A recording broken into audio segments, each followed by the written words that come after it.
Singapore, a tiny city-state and home to a population of 5.7 million people packed in an island slightly smaller than New York City.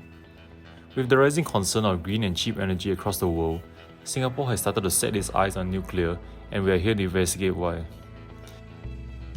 In 2020, Singapore consumed 50.8 terawatt-hour of electricity, of which 95% was generated and piped natural gas imports. Natural gas is a form of fossil fuel consisting mostly of methane and various amounts of high alkanes.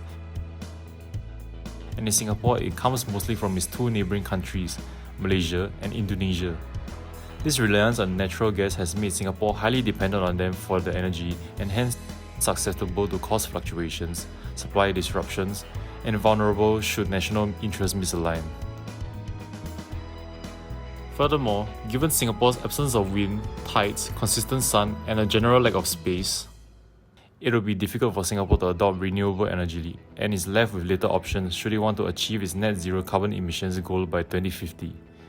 Hence why Singapore may want to consider nuclear power. The capital cost for a nuclear power plant is $1,200 to $5,000 per kilowatt, and the operating cost is around 2 cents to 5 cents per kilowatt hour, while for natural gas, the capital cost of a natural gas power plant is $600 to $1,200 per kilowatt, and the operating cost is around 4 cents to 10 cents per kilowatt hour. Although the initial capital cost of a nuclear power plant is higher than that of a natural gas power plant, the operating cost over the operating life of a nuclear power plant is lower, and over a long period of time, it will cost less in total to operate a nuclear power plant compared to a natural gas power plant. Furthermore, over the whole process of energy production, nuclear energy has low greenhouse gas emissions, and the carbon dioxide equivalent emissions for a nuclear power plant is almost 41 times lower than that of a natural gas power plant. Nuclear fuel also has the highest capacity factor of any other energy source at 92.5%, meaning nuclear power plants are producing maximum power of more than 93% of the time during the year.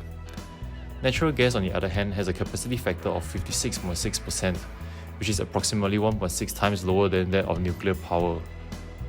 And contrary to what most believe, nuclear power is extremely safe.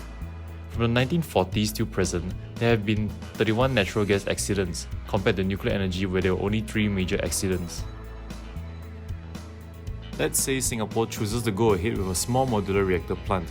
A safe and reasonable goal would to be try to replace at least 10% of the electricity output with energy from nuclear power. Based on the current energy outputs of SMRs, we will require just 2 12-module plants for it to cover up to 13% of Singapore's gross electricity output. With the SMR's small emergency planning zone, which can then be confined to the plant's boundaries of 0.162 square kilometers, the affected areas in the highly unlikely event of a nuclear incident would only be confined to the size of U-Town of NUS, which is 2,000 times smaller than the traditional emergency planning zones. Well, what about the financial costs? Based on the cost estimates of the current SMR nuclear power plants projects in the US, the upfront cost of building a nuclear power plant will be around $3.5 billion, while the total cost, accounting for the operating of the plant for 40 years, inflation, financing, and decommissioning it, will sum up to $16.5 billion. For reference, Singapore spent $18.8 billion on healthcare in 2021 alone. With the easing COVID-19 situation, a future where funds are dedicated to developing nuclear energy is not unimaginable. To sum up, Singapore has developed a need to reduce its reliance on natural gas due to potential cost risks and instability and to meet the net zero carbon emissions goal. We have seen that recent developments in nuclear power plant technology has led to newer plants being safer and therefore an energy source that Singapore can consider tapping on. And this has shown in a change of stance by the Singapore government in March 2020, which has brought up the potential plans to look into nuclear energy and making it part of our fuel mix by 2050.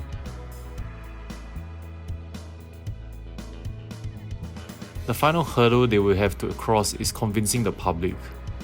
It is time we throw away our negative associations with nuclear energy and see it for what it really is: a stable and clean energy source with untapped potential.